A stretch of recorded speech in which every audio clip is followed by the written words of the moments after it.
In this communication, I will address the European Union marine environmental protection actions as a means toward the achievement of the Sustainable Development Goals in a post-pandemic era. The European Union waters offer economic opportunities from shipping, fishing to offshore exploitation and marine biotechnology. The EU has the world's largest maritime territory, surrounded by the Atlantic Ocean, the Mediterranean Sea, the Black Sea, and the Baltic Sea. Over the last decades, the decision-making power regarding the environment has been transferred from domestic bodies to the EU. The Union has been prolific in developing policies and legal instruments which aim to protect the environment. The 2030 Agenda for Sustainable Development is the century's milestone to ensure sustainable development for all. Its 17 goals set out a roadmap for just, inclusive, and equitable development. The agenda puts the ocean at the center of the debate. Goal 14 and its targets are expressly dedicated to life in water. Goal 14 states that attaining sustainable benefit from the world's oceans requires reducing pollution, restoring ecosystems, minimizing ocean acidification, ending overfishing, conserving coastal and marine areas, and so on. The commitment of the Union towards the realization of the SDGs is undeniable.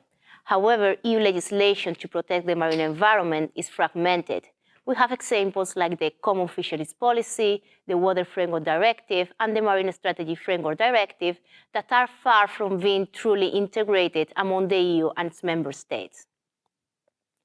EU member states were required to develop a marine strategy for their respective waters which will achieve or maintain a good environmental status of the marine environment by 2020. However, states were not able to achieve that status by the deadline. Close to the outbreak of the pandemic, in December 2019, the European Commission presented the European Green Deal. This is a roadmap that sets the ambitious goal of making Europe the first climate-neutral continent by 2050.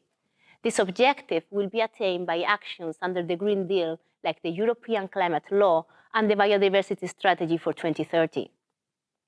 So the EU is implementing the 2030 Sustainable Agenda, which is considered as a joint commitment with member states and many different actors. Indeed, the Green Deal is an integral part of the Commission's strategy to implement the agenda and its goals. The European countries are leading globally on the SDGs, but none of them are on track to achieve them by 2030. The impact of the COVID-19 pandemic has shown the importance of achieving the SDGs, especially preserving ecosystem and biodiversity. For years, researchers have linked the emergence of new viruses, such as Ebola, SARS, Zika, and now COVID-19, to biodiversity loss and ecosystem degradation. The pandemic reduced, especially during the first months, human footprint as a direct consequence of the lockdowns, borders closure, curfews, and stay-at-home policies around the world. The EU Biodiversity Strategy for 2030 was adopted in May 2020, in the heart of the pandemic. The critical situation reinforced the conviction that the time for action to protect and restore nature is now. The strategy is a manifestation of EU readiness to reverse biodiversity loss and lead the world by example.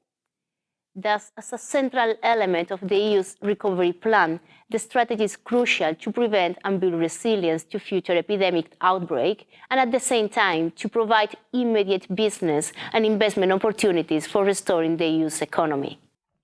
The Green Deal, which is considered as Europe's new growth strategy, relies on collaboration and collective efforts by the Union, member states, industry, and citizens.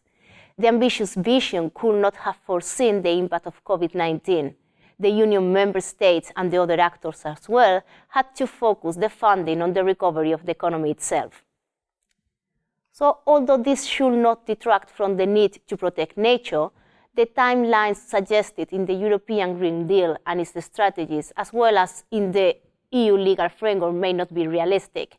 This perhaps would not have been the case even without COVID-19, but the new reality shows that the change and transition might proceed at a slower pace than desired.